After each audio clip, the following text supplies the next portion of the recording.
Good day, I'm Stephen McHugh, and this is your JIS News for Wednesday, March 7. Former head of the JDF, Major General Anthony Anderson, is Jamaica's new Commissioner of Police. His appointment was confirmed by the Police Service Commission yesterday, and it takes effect on March 19. Major General Anderson currently serves as the country's first National Security Advisor to the Prime Minister and Cabinet, a post he filled since December 2016.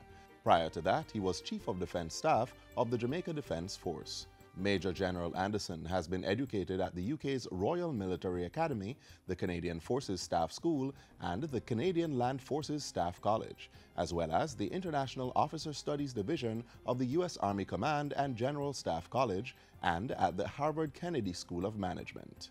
According to the Police Service Commission, Major General Anderson has the demonstrated ability to lead the JCF at an important point of transformation and strengthening relationships with the other bodies that make up the island's security architecture.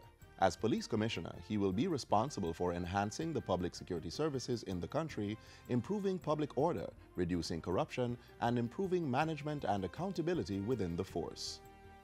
Stakeholders in Jamaica's petroleum industry are to benefit from training and technical services from experts out of Mexico.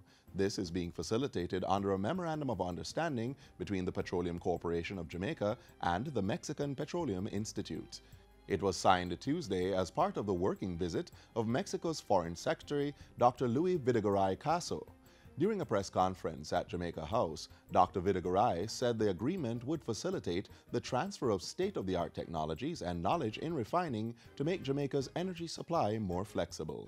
And to be able to transform itself into a more reliable and more secure source of energy for Jamaica. Jamaica's Foreign Affairs Minister, Kamina Johnson-Smith, welcomed the new partnership, which she says was among several areas in which both countries agreed to deepen relations. We agreed to work together to strengthen our bilateral cooperation framework, deepen trade and investment ties, as well as to promote a peaceful and prosperous Latin America and Caribbean region.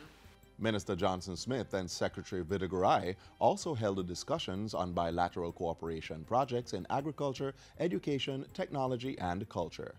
Prior to the press conference, the Mexican Foreign Secretary paid a courtesy call on Prime Minister Andrew Holness and met with high-level officials from the Economic Growth Council and JAMPRO.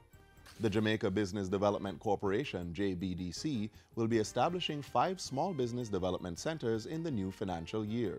The entity has budgeted $30 million of projected income to set up the centers in Westmoreland, Portland, Manchester, St. Anne, and St. Catherine. Those centers will facilitate small business to not have to travel large distances to get expert advice and to be trained in the affairs of establishing a business and maintaining the management structures necessary for small business to succeed. The minister was addressing the Standing Finance Committee of Parliament on Thursday, March 1. He also indicated that a small business unit had been established within the ministry to support the expansion of this sector. More patients at the Cornwall Regional Hospital in St. James will be relocated as renovations on the facility continue.